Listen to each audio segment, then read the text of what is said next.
What's up, everybody? This is Marshall, And Matt with them two sports. and this is Tuesday Night Light. Yeah, what's going on, everybody? What up? All right, so tonight we've got Daryl Williams, defensive assistant and advanced scouting for Roman Catholic High School in downtown Philly.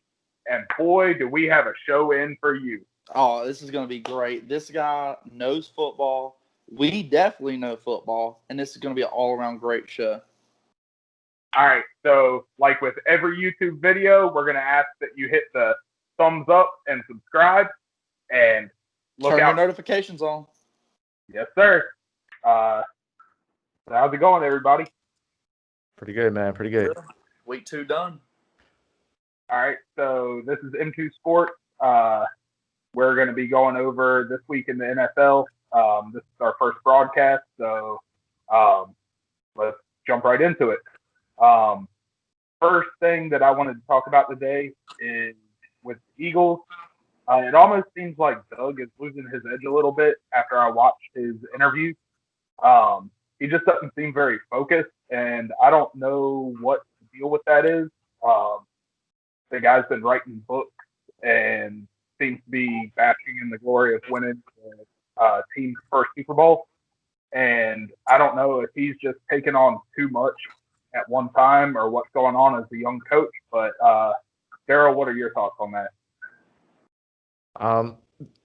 To me, Doug seems like I agree. He definitely seems like there's something else going on.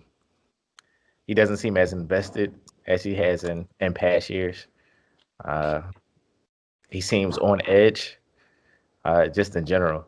But interviews aren't there. He seems on edge. I'm not feeling it this year. I think Doug feels like he's a little bit over his head. Yeah, I kind of noticed that out of his interview. It almost seemed like he was throwing Wentz under the bus instead of taking it on himself. Seemed like Schwartz did a little bit better job with the defense this week in his interview because, the defense did not play well at all. But when he got in his interview, he was more of a leader. And he was like, look, I didn't put the guys in the proper position to succeed. That's 100% my fault. Even though the guys didn't go out on the field and actually perform, he still took it all himself. And I feel like that's what a real coach is supposed to do. What are y'all thoughts? I didn't see the interview, but, from a Cowboys perspective, I think Doug's a good coach. I really do. But I think that he's one of those type of coaches where he has to have good coaches around him in order to be great, if that makes sense. Completely. I think if y'all didn't have, which I think Schwartz is a good defensive coordinator, but, look who he has. He doesn't have the best of talent, and, y'all have game. Look at the Atlanta game last year. Y'all held Atlanta. Y'all were right there with them till the end. So, I think if y'all had a little bit better players, he could do more with it. But, letting go of Frank Wright, man, that killed it, man. Oh, for sure. That was a big hit. I don't think Eagles fans really expected how much of a drop-off losing Rice was going to be because it wasn't really put out to the public how much he really had his input in the offense. So, we went from, like, the best red zone offense in the league in 17 to the last couple years. We've been decent, but we've been nowhere close to the same red zone offense that we were. Yeah, I agree. Now, Frank Wright did. Now, let me get this right. I may have it mixed up. Somebody called the plays inside the red zone, and somebody called the line between the 220s, correct? Correct. Frank Wright, the red zone, and DeFilippo had input on in between the top 20s, and right. Frank Reich and Press Taylor collectively had put input on the red zone. Gotcha. Yeah, and then when now you're looking at Indianapolis, it really shows because now they're one of the best red zone offenses in the league, and we're not. So another thing, Lane came back this week, And we were actually talking about this before we got into this recording, but the future Hall of Famer, he came back in and he shored that line up. He's a difference maker. Went from 8 sacks 2 weeks ago to Carson barely got pressured the whole game against the Rams. And when you're facing Aaron Donald and your quarterback's not getting pressured, that offensive line is doing something serious. He is definitely a difference. I can't stand the guy. I like him personally, but I can't stand him. He'll make $100 million defensive end look like he's doing nothing, which we did get a strip sack, and then after he did it, he picked DeMarcus Lawrence up and slapped him on the buttons. He's like, "You did it, man. Like, good job." So it's hard not to like the guy. You know that's got to make defensive ends mad when they finally get a sack against him, and he's just like, "Hey, you got one. You got one. Way to go. Good job." No, he's definitely a difference maker. It almost reminds me of like a Larry Fitzgerald where, you know, he'll toast you. He'll toast you for like 40 yards. And then the defensive back will come back and start chirping at him. And then the defensive back will finally get a play. And Larry Fitzgerald will just look at him and be like, "Man, you're a heck of a player. Like, you're fantastic." Like, how do you even respond to that? Like, just gotta take it on the chin. Yeah. I mean, it's got to be so demoralizing. Like, for a guy to be that good that when you finally beat him, he just thinks, you know, "Oh, that was a fluke." Whatever. So with y'all's linebacker struggles, is it time to bring back Kiko Alonso or what? No. Don't even mention that name. Don't mention that name ever. I'm pretty sure Kiko Alonso is Nate Gary with injury problems.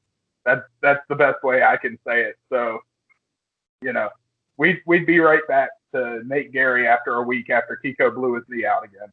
I mean, I feel bad for Nate, though, because this week we didn't give him any type of help. Like, it was just, if you look at the tape, we put him in positions to fail. Like, we didn't help him at all.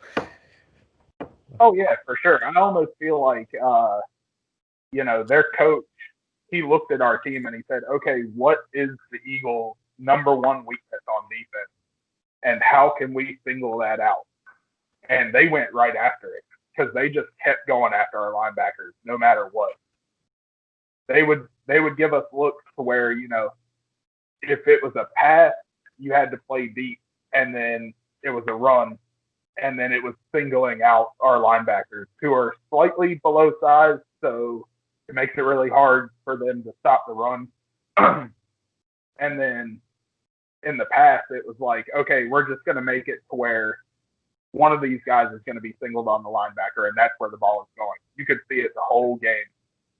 He would get looked off and then immediately just go right after a linebacker. Or with all the mesh plays and stuff, and they just got caught in the wash where they can't seem to avoid contact and pass coverage.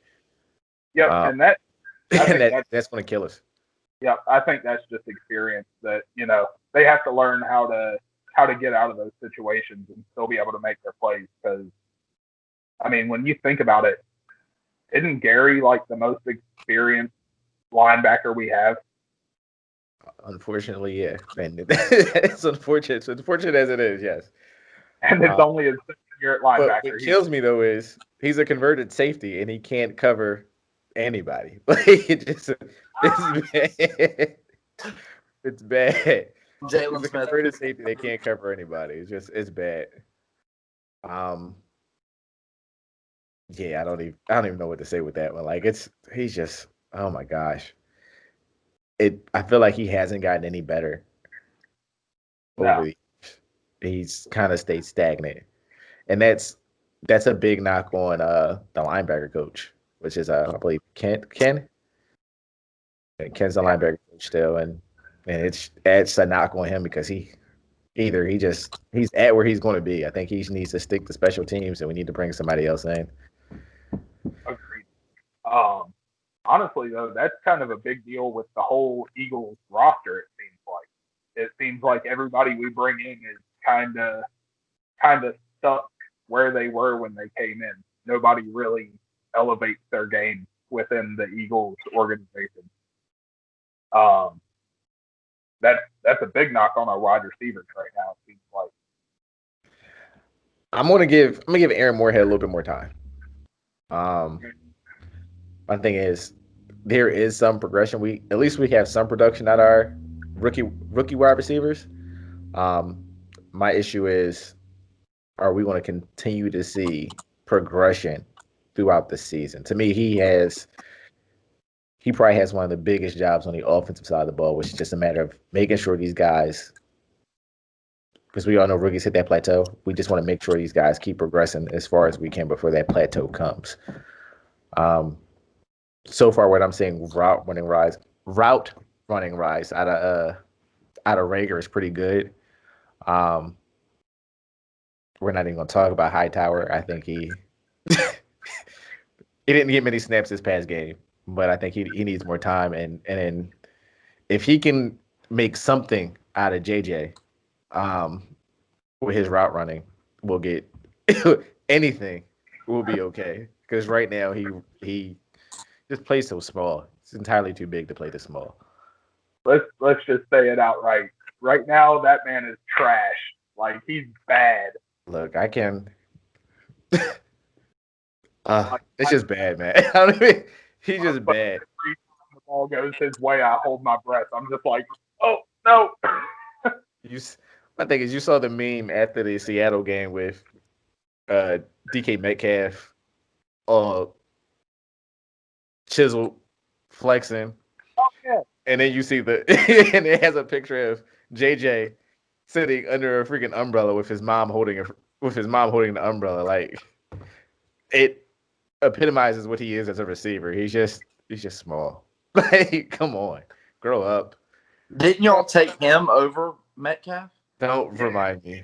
Now, mind you, I was okay with it. I'm gonna be real. I will say it. I was okay with us taking him over Metcalf because when I looked at Metcalf and I looked at his college production, he wasn't even the best receiver on his team.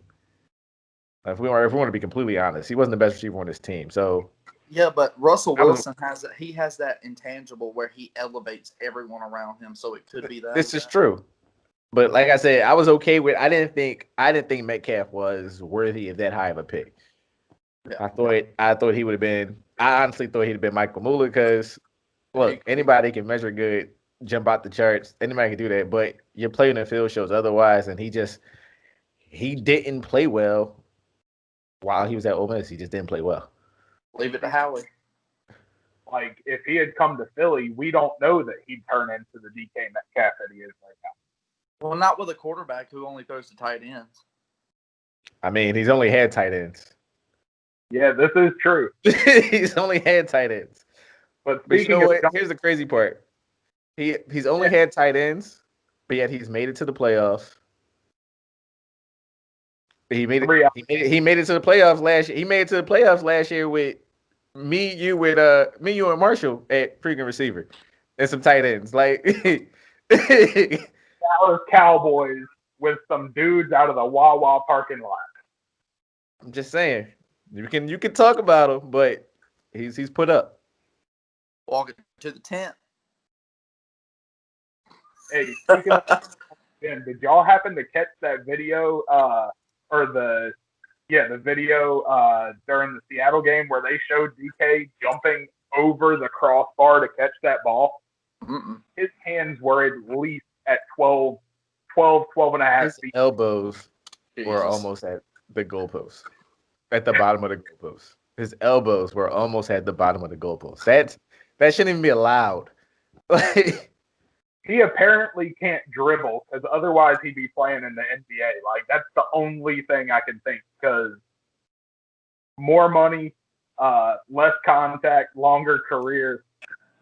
He must have just no handles whatsoever. That's the only thing I can think. After that video, I was waiting for them to come test him for steroids. They still might. like there's no way somebody's jumping like this on a regular. And he was just doing it with ease. One hand catches. Give me that. This was bad. But we got JJ. Woo! Let's go. The guy that lets a 5'10" corner undercut his route in the end zone. He attempted to catch it falling away and falling down away from the ball. With converging defensive players. It was textbook awful receiver play. The worst thing you could possibly do. Didn't even fight for the ball, gave it maybe no shot. It's just horrible. He was too worried about the hit. You're going to get hit regardless. At least attempt to make the catch. Yep. So something else I was noticing the last couple weeks is it seems like our coaches are really struggling to adjust during the game. Fort actually brought it up in his interview after this last week. He said that he adjusted late. And then Doug in the first game at halftime, how are you going to say to an announcer and a reporter, we don't have to make any adjustments? I mean, this is the NFL. These guys are still, everybody on their team is still the top 0.01% of football players. They're all good. And you're going against Rivera. How do you choose not to make adjustments? The same reason why you say we're going to go to Dallas and beat them 4 days before you go to Dallas. And then backtrack off of it. Yeah, I think he would have been better off just own it. At least go in and be like, you know what, we're gonna mess y'all up. But he said we're gonna mess y'all up, and then right before the game, he's like, oh no, we might not mess y'all up. I mean, that just shows weakness. I knew we were going to win that game when y'all elected to not defer and kick it off. I was like, oh, yeah. I was about to say, what were your thoughts on that, Matt, when Doug told all that before that game? Oh, I knew. Oh, well, we worked together at that time, so it was like a lot of animosity that week, and that week felt weird because, neither one of us wanted to jinx it because we're very superstitious when it comes to our teams. But yep. And this is 100% honest, I knew the whole week we were going to win. And when he said that, and I think he did it on Tuesday, because I remember we were listening to ESPN radio that day. And when he said that, I was like, he messed up. He really messed up. And I think you asked me about it in the office. You asked me, what are your thoughts on that? And, I had to rep my boys, and I was like, oh, yeah, I'm right there with him. And in the back of my head the whole time, I was like, man, I really wish Doug had not done that. That was just a dumb move. That just gives them more firepower going into this week. But yeah, I think that just kind of goes back to the same thing about Doug. They're struggling right now to keep focused and, stick with game plans and also adjust when another team comes out and does something they're not expecting. Well, I knew we were. That's just like I knew we were going to lose the last game. I knew the whole day. I felt it the whole day. I said we're going to lose this game. Which Dak is pretty durable, but he was busted up in the Rams game. He hurt his shoulder. But still, Amari Cooper was a no-show. He does that at least 5 or 6 games a year. How do we let Sidney Jones stop that pass at the end of that game? Well, you talking about the one to Gallup and the poorly thrown ball? Honestly, that was a poorly thrown ball. That should have been when you throw a jump ball like that. You want the ball to be up above the receiver, right at the back of the receiver's head. You want it to be right there where they can reach and grab it. And that ball was thrown behind him. And as y'all seen Sunday, I don't know if y'all watched our game or not, but Gallup's to go up and get it. Receiver, so. But I knew the whole day we were going to lose, and then y'all started busting us up with them screens. Greg Ward, he busted us up. So. I like that better, Daryl. Yo, so Daryl, walk us through a little bit. We've been having a lot of people talking about the fact that our young wide receivers are bad route runners, but we've had a little bit of discussion about it. and it's more, I think, more inexperienced and then just being young versus them actually being bad route runners. So what were you saying about that? So the big thing is just finishing the route. So they'll do everything right, and we're just not finishing the route. So we'll come out of. So what I seen, like in the Redskins game, we the high tower interception. That one was, to me, it was a matter of just not finishing the route. You got to the top of the route. It was a comeback. It was a deep comeback or a deep out. And what we're doing is we're rounding off. Yeah. We're rounding off the top of the route, and by rounding off the top of the route and not dropping your hips, you're allowing the DB to actually come up and make a play with the ball, especially if you have a DB that actually has a decent reaction time, which you saw with the high tower interception. He got to the top of the route. He kind of slowed up. He gave you some signs that he was actually going to make a break. So the DB actually was already stopping his back pedal, already stopping his bail, gathering himself and coming up to shorten the ball. And that's what we saw a lot of the interceptions with. Most of the interceptions with Carson, that's kind of what we're saying. Is just we're not finishing the top of the route. And when you don't finish the top of the route, that's what what's going to happen. You're going to leave your quarterback out to dry. Well, he's holding the ball too long too. I'll give you that. I will give you that. I've seen out of his, was it 4? We're at 4, 5, 4 interceptions. Out of his 4 interceptions, at least 1 or 2 of them have been with him holding the ball too long. But even then, as a receiver, your job is to make the quarterback look good. So go get the ball and make it competitive. And with all those, we're not making it competitive. They're just kind of watching as it gets picked, and you can't do that. Yeah, it seemed to look like that on both of his interceptions in the first game.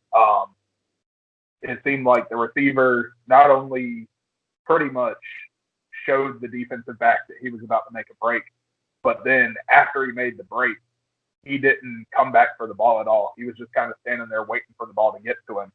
And in the NFL, you can't do that. These defensive backs are just, they're, like I said, the 0.01%. They know how to guard a comeback route if it's run poorly. I've always said DBs in the NFL are probably some of the best, or probably the best athletes in the world. Like, in order to be able to run backwards, be able to stop and deal with some of these receivers, you have to be some of the best athletes in the world. Now, you might not be able to catch, which is why you're a DB, but you're definitely one of some of the best athletes in the world. Like, you got to be able. What they do is unbelievable. Yep, agreed. And we already kind of went over the Arcega-Whiteside interception and what he should have done and what he didn't do and what he probably won't start doing overnight since this is year 2. From now on, he will be referred to as Little JJ for me because that's what he act like, little. Okay. Be Little JJ from here on out. We'll start referring to him as that. Sure. I guess this is the biggest question for the Eagles this year is, do you think Carson Wentz can bounce back from this 0-2 start? Yeah, no question. No question. He can.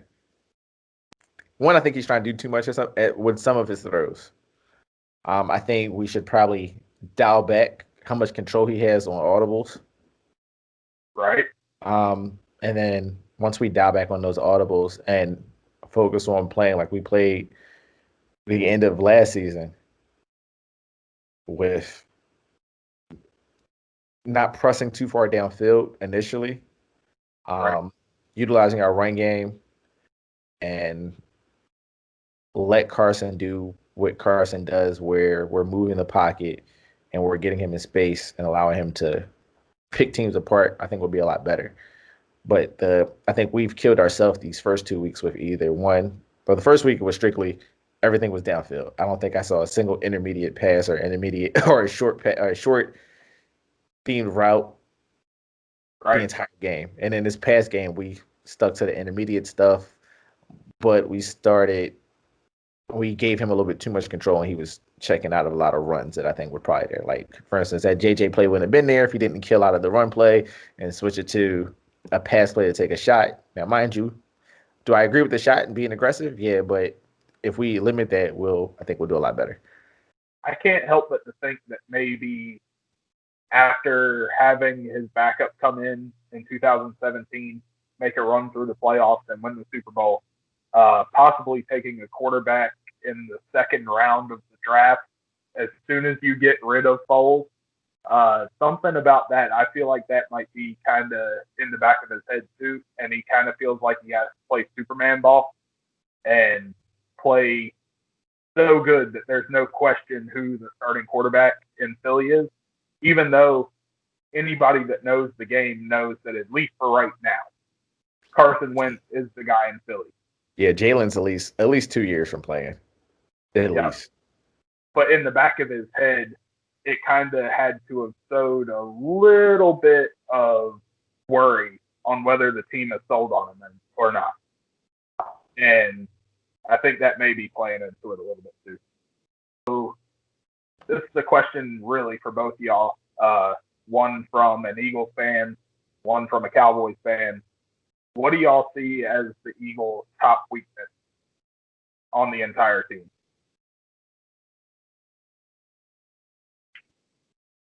Curious to see what Matt says. Receiving core. Really? Yeah, honestly. D-Jax is not D-Jax. He's D-Jax, but he's not D-Jax. He's in a Philly uniform. He wears the same number, but he's not the same guy. You know, is there a possibility that he's going to burn your guy? 100%. But 9 times out of 10, he's going to get hurt. You know, I told you this, Marshall, over the summer. You know, coming off that hernia, I didn't think he was going to. I didn't think, you know, you could be as fast as lightning, but, you know, he just doesn't. I don't know. He's not that dog anymore. He's too old. I mean, he's what, 34? Somewhere around. 34? Yeah, 32 or 34. One or two. I know. Which I don't think is bad to have him on the team and have him mentor Rager. I really don't. Because I feel like Rager can kind of ignite him a little bit like, oh, you know, young buck, we can still run, you know, step for step. But, you know, if I were y'all, flat out, if I was Howie, I would be on the phone with somebody getting rid of Ertz and go ahead and planning to have an extra first-round draft pick. That way you can get another receiver in next year. Because it's killing y'all's passing game having to choose between Goddard and him. It's two totally different teams when I feel like Goddard's on the field versus Ertz. Goddard scares me. Goddard literally scares me when we play. I'm like, where's he at? Who is on him? I mean, I agree with the Dallas thing. I think I said this week, I think with Marshall, I think I've said it. I said, to me, Goddard is our best tight end, hands down, not even close. I think last year it was close. I thought they were even. This year, I think Dallas is our best tight end, hands down. Which is why I think we stay in 12 so much. So wide receiver, to me, isn't as big as an issue because we run 12 personnel the amount we do. There's no need for us to have 3 tight ends on the field. I mean, 3 wide receivers on the field. My fault. I'll take that back. So I think receiver kind of loosens it up a little bit. I think once we're healthy, I think you'll see a difference in that and that'll change. To me, our biggest weakness right now is definitely linebacker. It's definitely linebacker. It's not even close. And it becomes apparent when you have teams that can scheme up to focus on isolating our linebackers. So just, I think going through our schedule, the 49er game scares me. The Saints game in December scares me. There's certain teams that you look at, you're like, with our linebackers, we're going to have issues. I would say the Cowboys, but you don't have a tight end that scares me. I don't have a problem with Zeke. I think we can shut Zeke down strictly with our front four. Never done that though. I mean, you guys haven't beat us counted either. So every game, he's got a honey on y'all every game. Again, you can have a honey bun every game.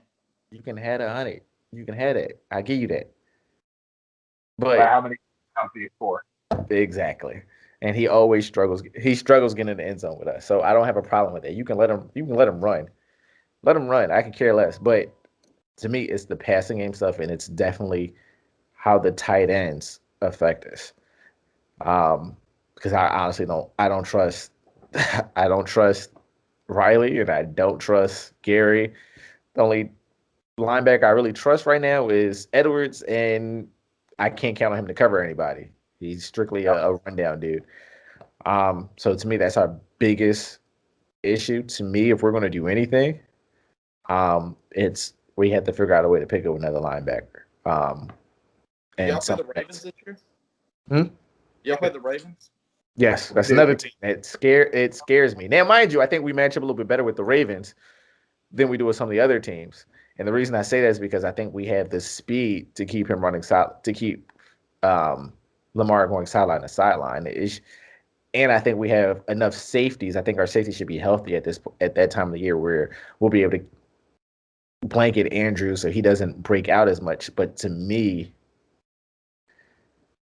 they don't, and just knowing how Harbaugh does his stuff, he doesn't scheme up to focus on isolating the linebackers like that. A lot of his stuff is doesn't call the offense. He's not as he doesn't, but he still has say. I'm looking at the head. He's still a head coach. He still has say. I trust. I think we match up a little bit better. Again, Lamar is just a matter of containing him. If you can contain Lamar, I think we'll do a whole lot better. And I think with the speed that we have at linebacker, we should be okay with that. Especially if our front four or let's say if our D line is healthy, it's a problem for a lot of people because we're just so deep at defensive tackle, and then the speed we have at linebacker should help us out a lot. Agreed. I would have to say, though, I think we're a little bit lucky in the timing that we have to play the 49ers. We have to play them in 2 weeks, and they are one of everyone's hurt teams at the moment in NFL. And I hope all their players are fine. Like, I hope they all return. Bosa's gone for the year. Bosa and Thomas is going for the year. Yep. But I'm personally thankful that hopefully Kittle will not be playing, and hopefully Garoppolo will not be playing. Well, he's saying he's playing. Well, Kittle's already announced that he's trying to play this week. Garoppolo's supposed to be out for 2 to 4 weeks, so I don't think we'll see him. Garoppolo's on IR. Right? That means the mandatory 3 weeks. 3. Yep. So, okay, what about Mostert? They're starting quarterback, and I think Mostert's another one. I think I want to say he's another one that should be. He's either week to week, but if he's week to week, he'll probably be on IR. Yep. I think Christian McCaffrey should pack it in for the year, honestly. He's going to be out 4 to 6 weeks, and you can tell that they really want to go after one of the top picks in this draft. So they should honestly, in my opinion, play him sparingly the rest of the year and just kind of let him stay fresh for next year. Because he's really their only weapon. If he goes down and gets seriously hurt, and I'm not talking bad on Moore. I know that's your boy, Daryl. Hey man, I've known DJ since he was 8 years old, man. That's my guy right there. Yeah, that's awesome. But you know what I'm saying. I'd just hate to see a player like that, just an amazing player, get hurt in a year where they're not gonna be a competitive team. You just hate to see it. Man, with him out, DJ has a better chance of making a Pro Bowl because he'll get more balls his way. But hate to look at it that way, but I need to go trade for him in our fantasy team or in our fantasy. Definitely. I said I'm coming for him. I need a receiver bad, man. Get my behind kicked in fantasy this year. Too many injuries. So hey Matt, talk to us a little bit about your Cowboys, man. I know y'all had a pretty exciting game this last weekend. It was your birthday. I saw the video. You freaked out because they won. So what's going on with your boy? I'm not even going to start there. I'm not even going to start at the game. So okay. one thing that I recently paid attention to, and this recently I mean yesterday. So I found out yesterday that we did not do live hitting in practice during training camp. So I think that has been a huge part defensively. Right. They didn't hit nobody. You know, if you've played football, you know you have to get hit and you have to hit somebody to get it going. You know, I don't know if this was a McCarthy thing. I don't know if this was a Mike Nolan thing or what. But I mean, that's nuts to me. I get it. You didn't get rookie minicamp in. You didn't get spring training and stuff like that. But you have got to let these guys hit somebody, you know. But the biggest thing, this hybrid 3-4 that we're running is not going to work. D-Law is not. He is not. You cannot stand him up. He needs to explode up and come up from his stance on the ground. You literally we have a lineup where we have DeMarcus Lawrence, Alden Smith, and Everson Griffin, and they can't get a sack. I mean, that's just. I mean, not only can't get a sack, they can't get near him. Right.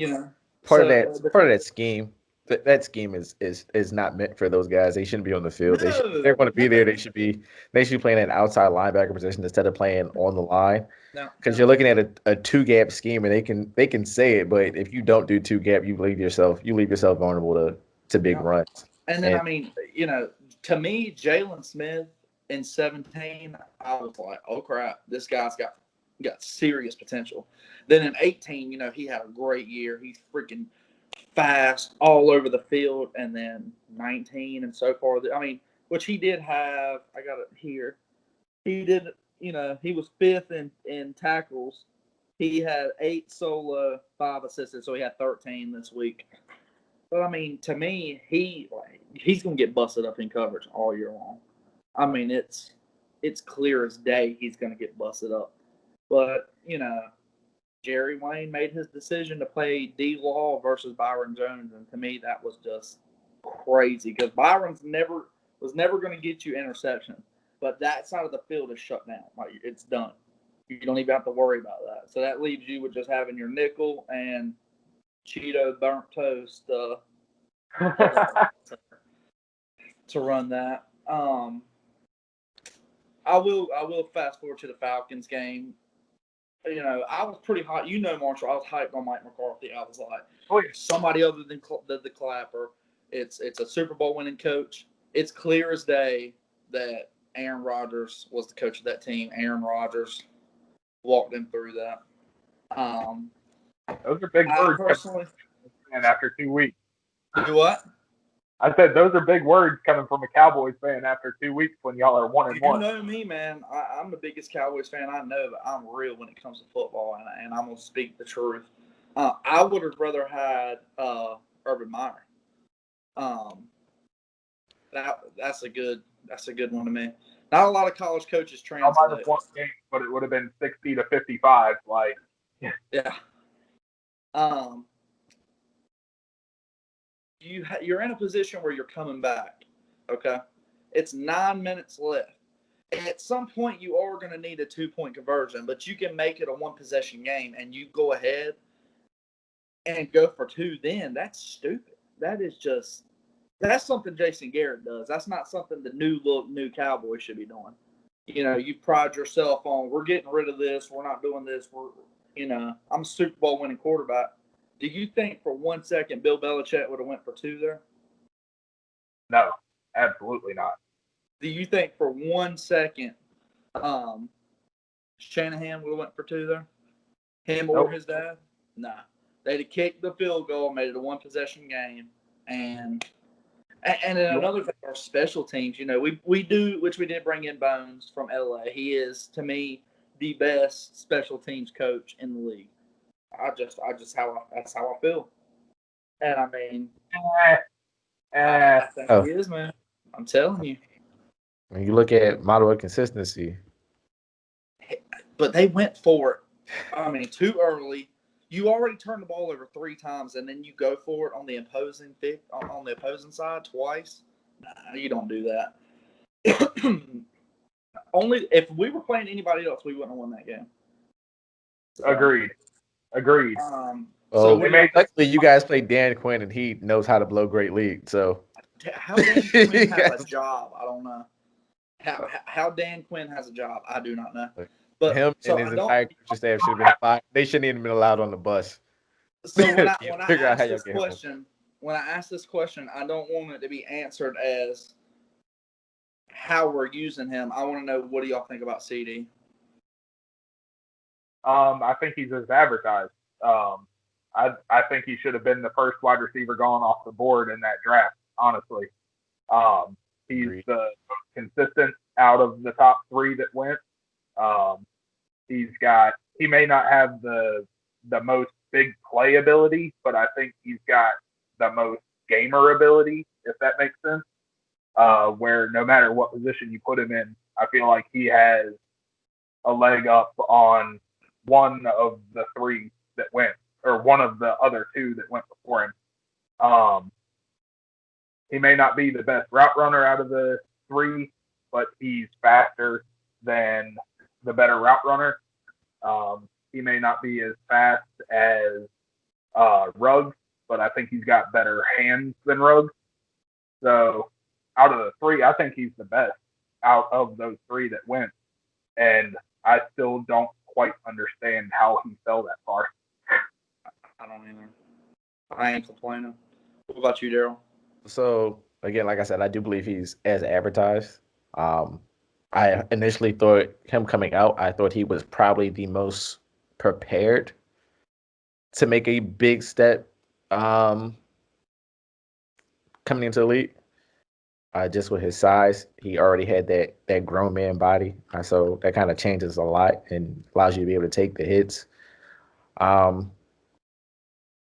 think his route running still needs some work. You can definitely say that. He has just enough. He's deceptively fast. I think he kind of reminds me of what people said at TO. He's faster than you expect him to be because based off his size, but he's fast. He is consistent. I think he also benefits from being in probably one of the better situations when it comes down to what he walked into, because he walked into a receiving core that had people who are already being productive, and he just kind of had to get in where he fit in, I guess is the best way to say it, and they're all healthy. So that kind of helps him out compared to Ruggs, who, since he's been here, Cortland Sutton's been hurt, and now he's on IR. And then with Ruggs was coming in here to look at, you're the dude. So expectations were a little different for both. So for me, he found himself in a perfect situation. I think it was a situation where he just had to show up and be CD. That's all he had to do. Yeah, I mean, he's what he was drafted to do. That's it.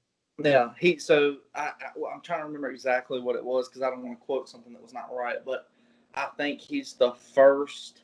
I don't know if this is Dallas wise or NFL wise, but I think it's Dallas, the first rookie receiver to have 100 yards within the first 3 games. I think that's Dallas wise. So that says a lot because, I mean, you got Dez, Miles Austin, and all those guys, How they use him wise, I knew he was going to be in the slot. Soon as we got. I hate to interrupt you. Don't you ever say the name Miles Austin to me again. He's trash. That dude used to burn us all day, and he came to Philly and was garbage. And then again, can work with us. You gotta remember, he also benefited from having people around him. Like, Miles was a dude that his entire career there were other weapons there. He was just the big guy that could catch the ball. That's pretty much what he was. I knew CD was going to be in the slot when we got rid of what's the guy we sent to the Texans? Cobb. Yeah, I knew he was going to go there. Randall Cobb is done anyway. I don't know if y'all remember this, but some of Amari Cooper's biggest gashes have come from in the slot. I mean, the Rams game, that first touchdown, bam, in the slot. Because Amari Cooper, to me, when he's 100% healthy, is top 3 route running. I mean, that dude's route running is ungodly. So I feel like we should be using him more in the slot than we should be CD, because CD's an outside receiver. He's not big, but Gallup's your go-getter. Cooper's your, you never know with Cooper. That's what drives me crazy about him. There are games where I'm like, he is the best receiver in the league, and then the next game, he is the freaking water boy. I mean, I don't think he's ever had 2 100-yard receiving games back to back, ever. He'll go missing. He definitely goes missing. So, and hopefully, the week before we play y'all, he doesn't even touch the ball, and then we come out and play y'all, and he does what he does. But that's Zeke. We talked about this earlier in the pre-show. Zeke looks great to me. I mean, he's in shape, like you said, Daryl. I don't know if y'all seen the highlights from our game. He was just hitting people. Everybody. I remember Jennings, who was with y'all now with the Saints. He said, "I would rather get hit by anybody than Zeke because he hits." And of course, people can knock on Dak all they want to. Stats don't lie. If it was not for him, we wouldn't even been in that game. Led the league in passing, 3 touchdowns. We finally Kellen Moore realizes, this is the same guy who was at Mississippi State running all up and down LSU. We can use his legs, So, yeah, he also realized. I hope you guys pay him a ton. Pay him a ton. Just chuck the ball downfield and let those dogs eat. But they're trying to make him a pocket passer, and he's not. He needs to get, I'm sitting there screaming at the TV, get out of the box. Get out of the box. He's accurate. When he's on the move, he's accurate, But, again, to me, and I don't know how y'all feel about this, these first 2 weeks are like preseason games. It really is. We're really not going to see NFL quality football other than from, the Chiefs. Which the Chiefs, I didn't think looked good Sunday. I don't think they look good at all. And you also got to realize that was a divisional game, and those games are always tight. Very rare. But honestly, Justin Herbert looked good. I'll tell you that. They have not looked like the Chiefs all year to me. They don't look like the same team that won the Super Bowl. Defensively, they look like 2017 Chiefs. Matt, let's be realistic though. The Chiefs last year didn't look like the Chiefs from the year before. No. If it weren't for the fact that they came back 3 times, it was 3 times, I believe, back from 10 points down in the fourth quarter. I mean, they weren't even necessarily the Chiefs of 18 last year. So that's kind of another thing Eagles fans are used to seeing, as long as you're old enough to remember Andy Reid is. He'll have a really good year, and then a few years where he definitely backtracks and then either has an awful year or another great year. But he's not one of those coaches where he's just every year innovative, the best coach in the NFL. Yeah. And I think the last thing I want to touch on Cowboys-wise is Diggs. That kid, I don't know if y'all have watched any highlights of him. He just – I'm not going to say it. I'm not going to say who he reminds me of because it's way too early. But that kid up on it. Do it. He just reminds me of Dion up there on the line, man. He don't care who it is. I'm serious, man. That guy comes up, he gets down. I have watched 4 times that the ball, he has jumped the receiver, been right there, one on Julio, one on Calvin Ridley, which God knows Calvin Ridley, holy crap. But, that kid's going to be good. It's going to take, this year and another year. That kid's going to be good. Compare him to a Hall of Famer. I said intangibles remind me. This year, he comes up short of what you just said. I said his intangibles remind me, the way he comes up to the line, the way he's fearless. He's a dog. Backtracking.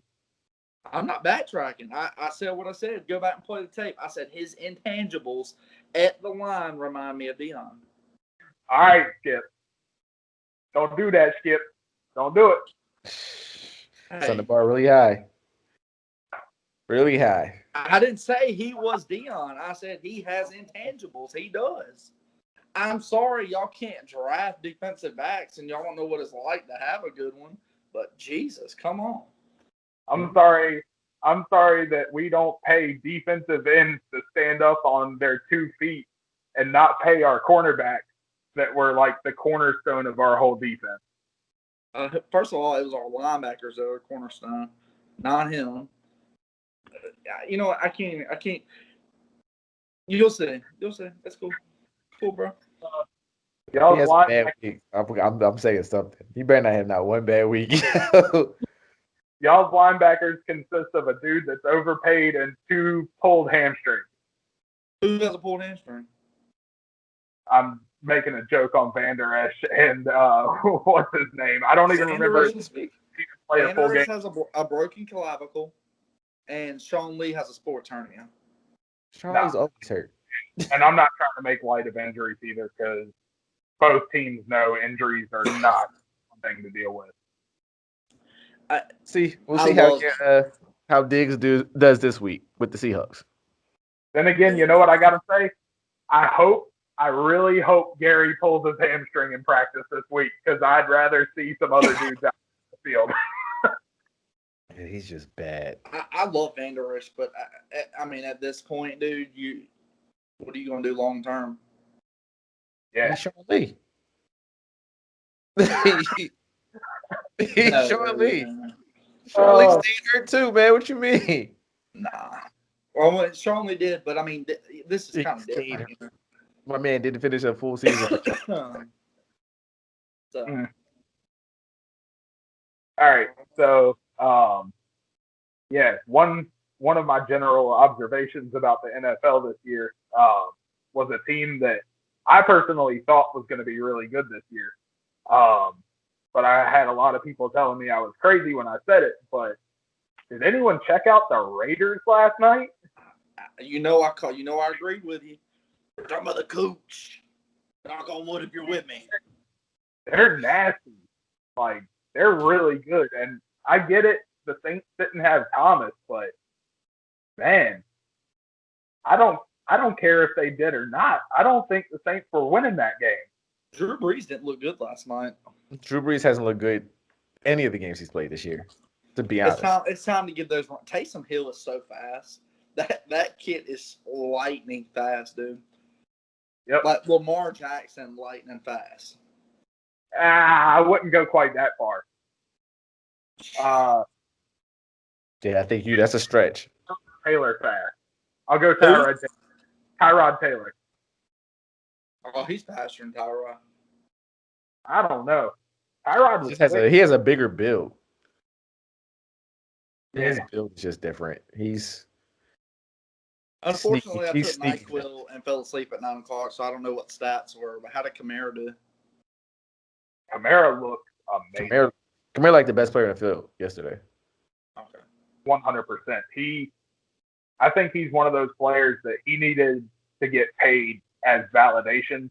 And as soon as he got paid, he was like, all right, now it's time to go light it up because I'm taken care of. I don't care if I get hurt. Let's go out here and punish some people. And he went out there and he has killed. Yeah, him and Josh Jacobs yesterday. You saw two of the best, probably the best young running backs in the league playing yesterday. And they both did stuff yesterday. You're like, you shouldn't be able to do that. Well, Gruden had always been. Gruden is a genius when it comes to running the rock. Gruden's a genius. Yep. And I think that really pays into the fact that Waller is going off too. Their tight end, he's a beast. He really is. And he showed it last night. They were talking about it, but he really showed it. He's the fastest. They put over top of him. Whoever was covering him was getting to work, and he didn't care. It was equal opportunity yesterday. They were running 3 tight end sets too on those run plays. I don't know if y'all seen that. Had Jason Witten out there blocking. Oh yeah, that's what it's good for now. They got the fastest and the slowest tight end in football on there. That's definitely all he's good for. Don't ask him to run no routes. Hey, he caught a 2-yard pass. Hey, anybody can run a stick. No, it was a 3 last night. It was a 3. Anybody can run a stick. They told him to run that field and turn around. Hey, do you know how many touchdowns he's caught? You know how many Y option touchdowns he's caught on y'all? Yeah, he won't be doing that no more. I'll tell you that. No, maybe at the geriatric level. I'm pretty sure that literally he could run a Y option. The defensive back could completely guess incorrectly, run the wrong direction, and by the time the ball got to Jason Witten, they'd be right back on him. Like, No, Need he's to go down. definitely just an extra offensive lineman at this point. Oh yeah, 100%. He's ready for the booth. Yeah, No, Go back. he was horrible. can't be worse than his route running, Matt. Let's be honest. Yeah, it was bad. Okay, go to radio. No. That's even worse.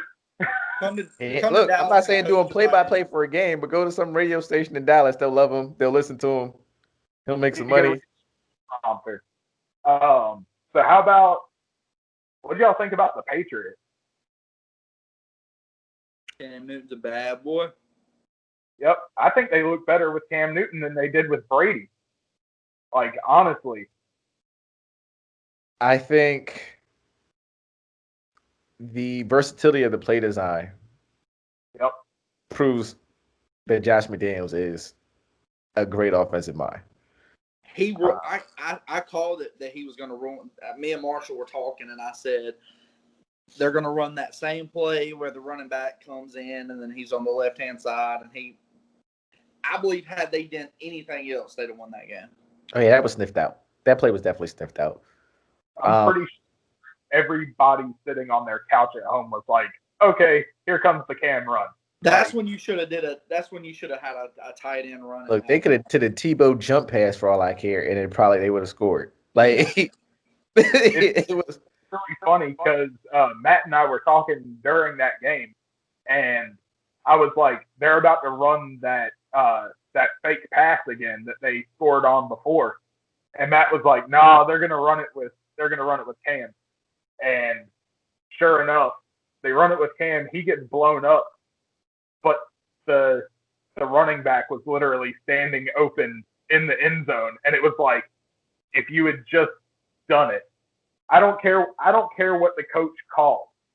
If you see the running back is standing open in the end zone, let the coach yell at you for running the wrong play, but win the game.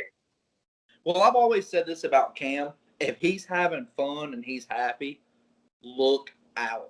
That guy is scary. 2015 Cam, having fun, dancing. He's not. The game slows down when he's doing that. Yep. But when it doesn't go right, forget it. He's going to be another Carson Wentz, just. subtle shot. All right. Has anyone noticed how bad the 49ers look this year? Like, I get they got injured this last game, but y'all went to the Super Bowl last year, and you came out this year, and granted, the Cardinals... Like they did the last half of the Super Bowl. Yeah, exactly. The Cardinals are better this year, okay? There's no denying that. But you lose to the Cardinals, and then, like I said, I mean, they got banged up this last week. I want to talk about the Titans. I mean, they've scrapped out a couple wins, but they don't look like the same team that they were down the stretch last year. I think Derrick Henry for the 8.2 fantasy points this past week. I mean, I think with the Titans, I think the defense is just a matter of them coming together. I think once they come together, they'll be fine. And then anytime you have somebody like Derrick Henry running all over the entire league last year, you know that's not going to happen 2 years in a row. Teams are going to scheme to take that away, and it's a matter of somebody else stepping up. Now, with that being said, Corey Davis and Humphreys have stepped up. And that's evident, especially if you see their fantasy points. Like, nobody would have thought those guys would have been averaging 15, 17 fantasy points per a game, but that's what they're averaging right about now. I think, again, we'll see how it progresses. If they keep passing the ball like this, and then you have the tight end, what's his name, Smith? Is it Smith? I think it's Smith. The tight end, they're catching the balls that's there, and Tannehill actually, he doesn't look too bad. It's just a matter of how soon can you get that running game going to get that flowing. and keep it moving. And then, like I said, the defense will come together as the season progresses. It's a matter of just having have the time on the field to be able to make those adjustments. And once that happens, and I think that's for all defenses, honestly. Oh, for sure. Yeah, you're seeing that with the points. The points this year definitely tells you that. Yeah. Defense is one of the last things that comes together at the end of the offseason. And because there was such a short offseason this year, it's going to take a while for these defenses to really gel. I told all my friends week 6, your team is what it is as of week 6. Once week 6 comes and you see that play, what you see week 6 is what you're going to get out of your team, because I think that's when your defenses are all, if they aren't hurt, that's when you get the guys who are back in shape and the camaraderie is there and they know their keys, they understand the scheme, and they're flowing and you're moving fast. So we'll see what happens. Go from there. Yeah. I think this was probably the best year they could have added another wild card team. Just strictly because of the fact that there's going to be teams that by the end of the year are really good, but they're going to have lost a few games early because they had a bunch of pieces and they didn't gel quite fast. I mean, there's going to be a lot of teams that are going to be 9-7 this year. Yeah. I hate to say it like that, but there's going to be a lot of teams that are 9-7. Especially with the new team to get a bye in the playoffs is number one. Yep. And at this point, the way this season's progressed, I think anybody can be number one. But like I said, I definitely think there's going to be a lot of teams that are going to be 9-7. You're going to see a couple. You might see 2 8-8 teams make it this year. It's just just with the way with the NFC. Our division, I wouldn't be surprised if we didn't see a team go in at 7-9. I wouldn't be shocked either. Our schedules are. I mean, we've got to play some really good teams. Well, I mean, look at the NFC. The Vikings suck. Lions suck. Who knows what's going to happen to the Niners if they can't stay healthy? I think they're going to pack it in. To be honest with you, yeah. I think you got too. Their top 2 running backs are hurt. So you got Mercer and Freeman are both out this week. Jimmy G's out this week, probably next week as well. Same thing for Mostert and Freeman. Then you got both of their Kittle is day to day, but again, they don't like that. They don't like the turf at MetLife Stadium, so I wouldn't be surprised if they hold him out this week. You still have Deebo Samuel still on IR. He's on IR and at least till week 4. Like a majority of their team is hurt. So like I said, to me, if you're them, you might be like, look, we might be better off just leaving people on IR. And as it sits right now, Green Bay number 1 overall in the NFC. I think they're gonna fall back to earth. I don't know, man. To me, the best overall team I've seen this year is Seattle. On the NFC side, they haven't even got Josh Gordon yet, and they haven't gotten everyone yet. So, to me, I think Seattle is probably the team to beat right now. With Green Bay around that second, but like I said, I think Green Bay is going to fall back to earth because it's just a matter of they don't have enough weapons. So what's the thought from both of y'all? How do y'all feel if Dallas goes in there and pulls out a win at Seattle this weekend? I'll be shocked. I'll be nervous, honestly, straight up. I'll be like, oh, that's not good. That Atlanta game may have given y'all the confidence to do what y'all need to do. I mean, you definitely can't come in there like you guys did versus Atlanta. You go in there like you did versus Atlanta, you aren't winning that game. But I also think that I don't think you guys have an answer for Russell, especially if you guys stay in that same scheme. You guys stay in that scheme, Russell's going to pick you guys apart defensively. Like, he's going to pick your defense apart. It's I have no questions about that. He will pick you apart, and he might have 2 100-yard receivers if you guys stay in that scheme. I mean, but he had 200-yard receivers in the Falcons game, and they were still right there in it. So any given Sunday, I'm not saying nothing. I have no idea. I don't know what team's going to show up. I have zero worries about us offensively. Because we can move the ball like it's nothing. I mean, literally move the ball like it's nothing. So, what can Mike Nolan do?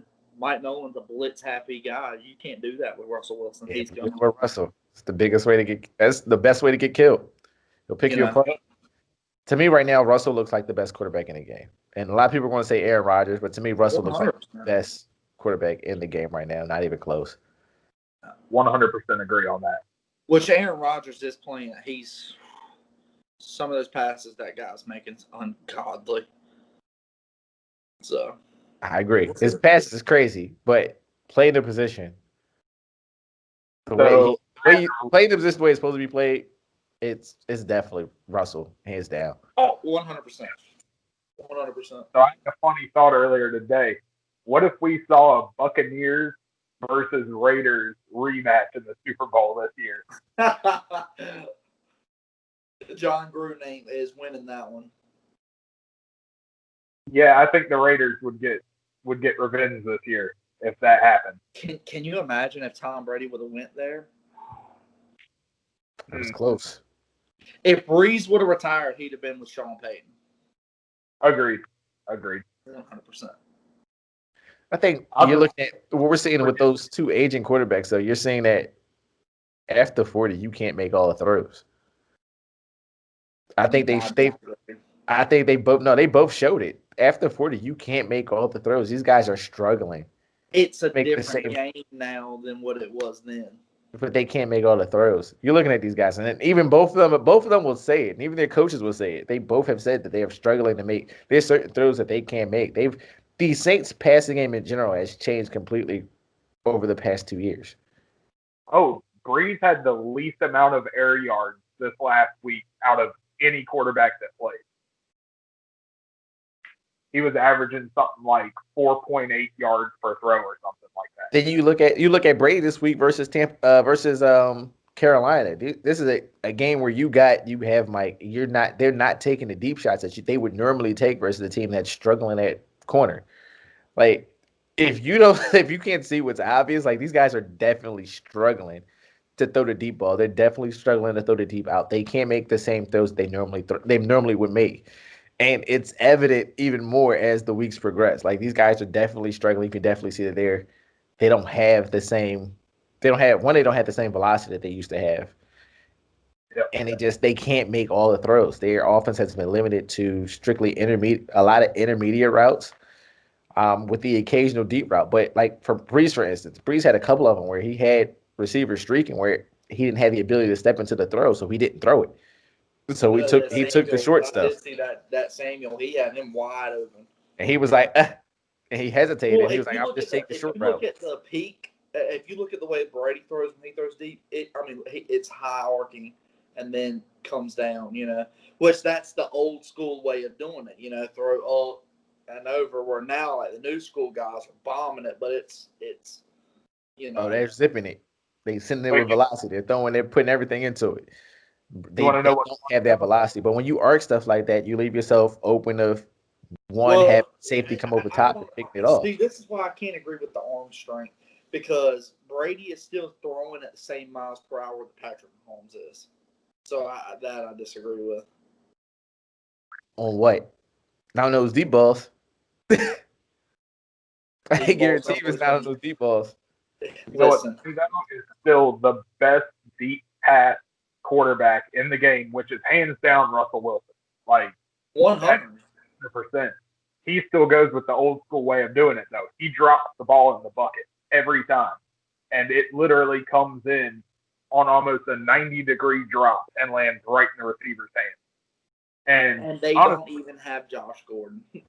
Nope. It's going to be scary. Are they going to get Josh Gordon is another question. Like, that's a question all in itself. They signed him. There's still no guarantee he'll be cleared to play. Like, he's still suspended. So Randy Gregory will be back week 4 for us. So they haven't mentioned anything about Josh yet. Randy Gregory stuff was out before the season started. Haven't mentioned anything about Josh for reinstatement. What about AB? AB can come back after week 8, right? I believe so, yeah. And if he goes Does New England pick him back up or no? I'm telling you, if he goes to New England with Cam, it's going to be disgusting. Like, I don't see Robert Kraft signing him again, though. I really don't. I'd tell you a drop off worse than Jason Witten and Gronk. I mean, that's pitiful. Oh, awful. Their best tight end isn't even starting, and it bothers me. Who? OJ Howard. They're starting Gronk over him? That's yeah. Gronk and Cameron Brate are over him.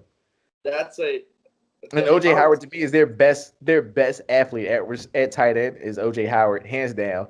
And they don't even play him. They don't even play him like that. All right, so let me ask this question.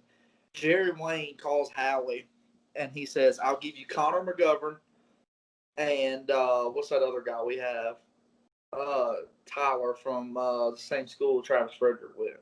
Do y'all trade Ertz for them too, offensive linemen?" No. I would rather the Eagles shut down and never play another game this year than to send Ertz to the Cowboys. No. I didn't ask that. I say if you're Howie, no, and they absolutely not, because all it's doing is making y'all's offense that much better.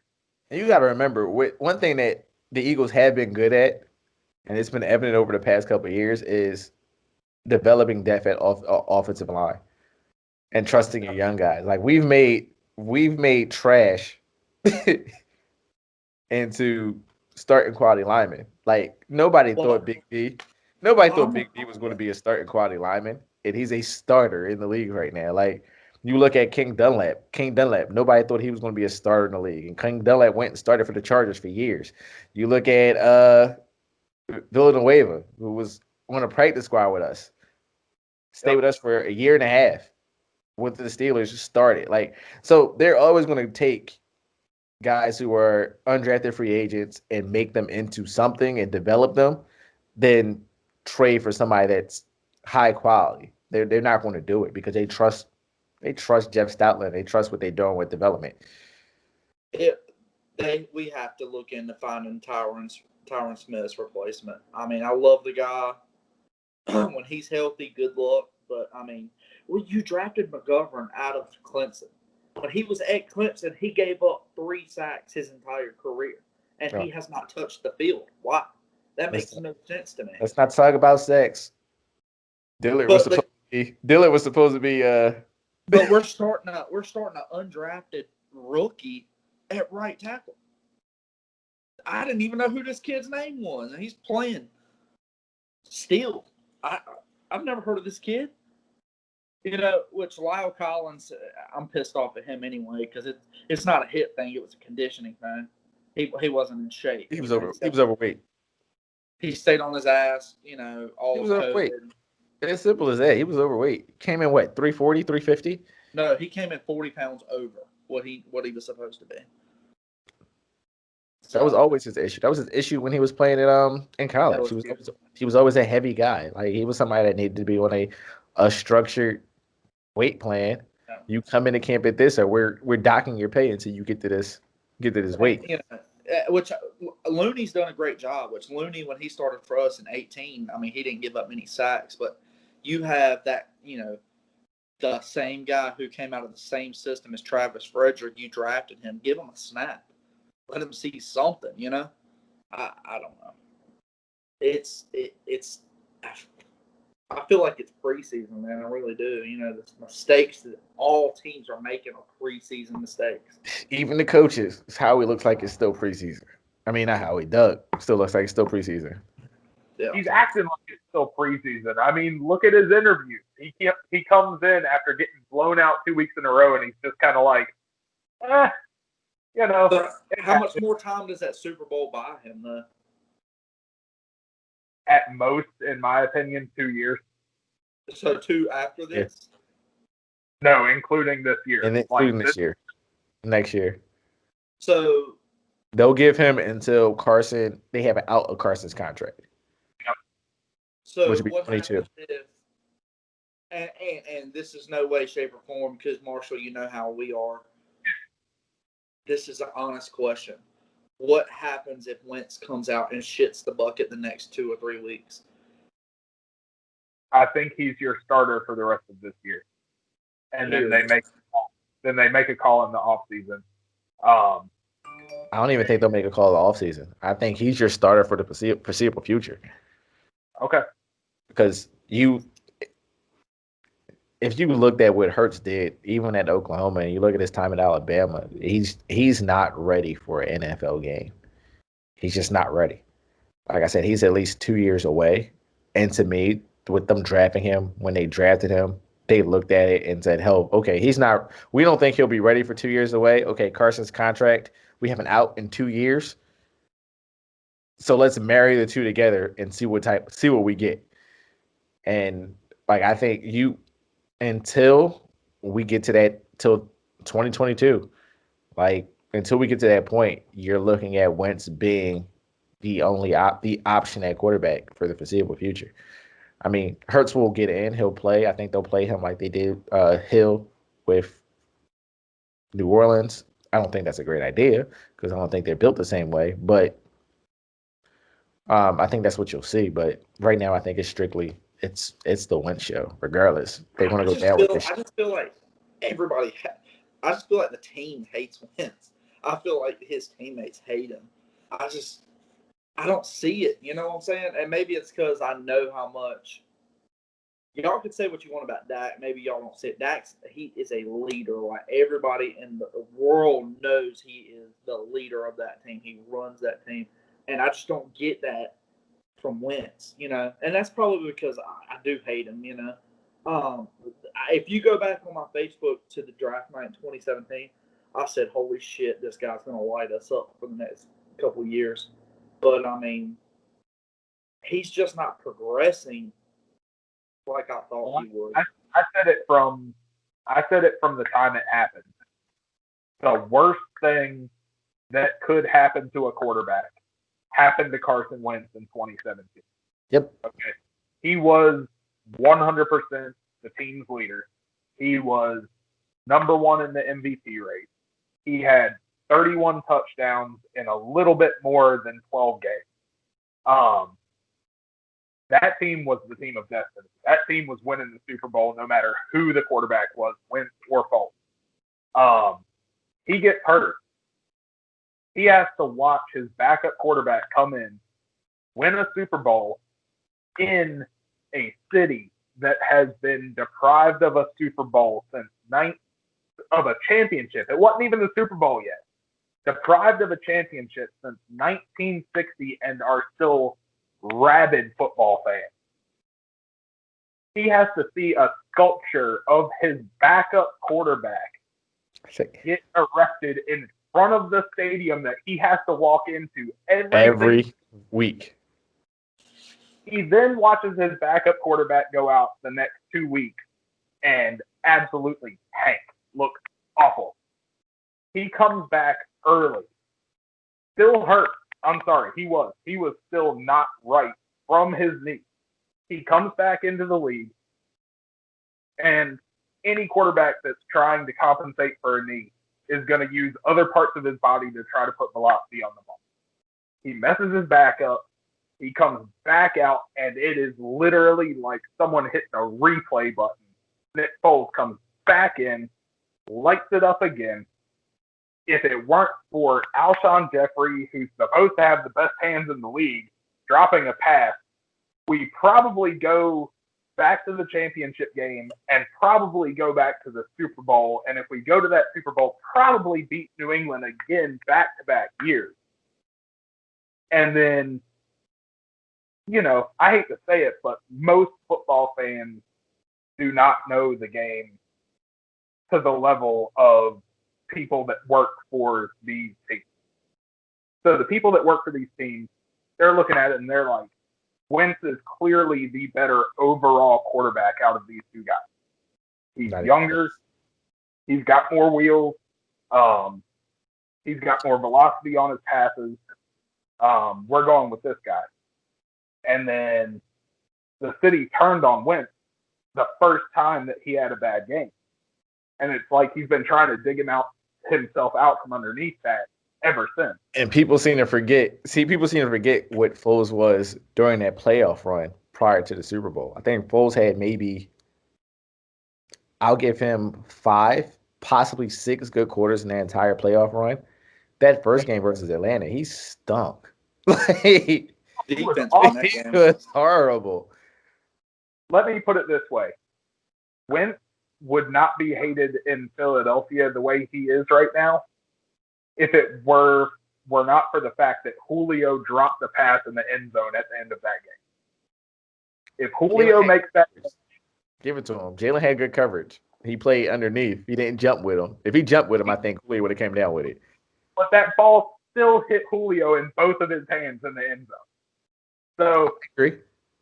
I'm just saying, if Julio catches that ball and comes down inbound, and we lose that game, I don't think we're having any of these talks right now. I mean, he wouldn't be getting electronically booed.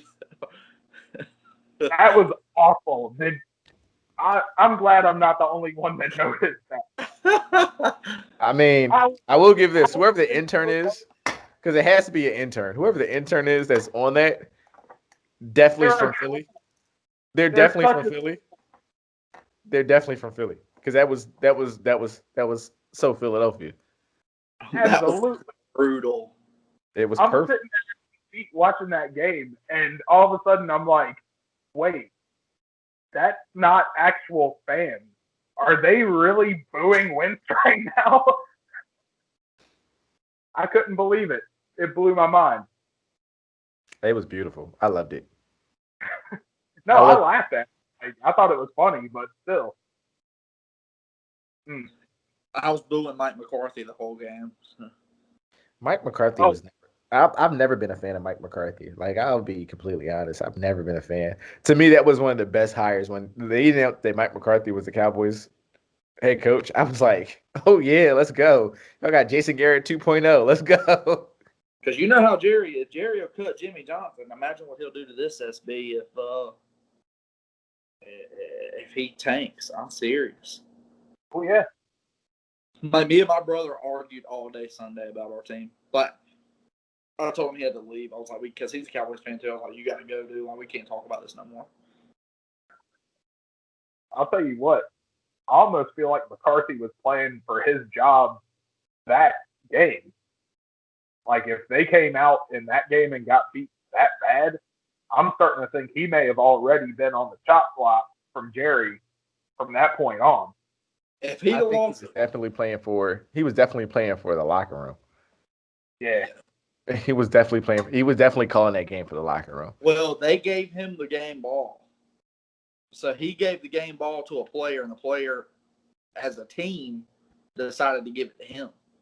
So I don't know if at halftime, if he was like, that's one thing about masks, I don't like it because I'm weird. I like to know, like, are the coaches saying something? Are they, like, getting into them? And I cannot see that with him.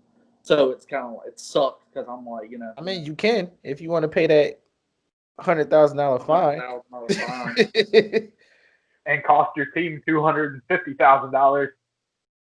And a year we are already struggling with money. So, I mean, you can definitely do it. Yeah. But, I like that old school Jimmy Johnson coach where he don't care how good you are, how fast you are, what you did the week before. If you're not giving 100% effort, get that out of there, So once again, that was Tuesday Night Lights on M2 Sports. We're going to be doing this weekly. Hopefully next week the video won't drag out so long. We had 2 weeks to go over this week, so that's why it was a little bit longer than normal. Once again, we ask that you hit the subscribe button and hit that little bell notification and give us a thumbs up. It's greatly appreciated. Thank you.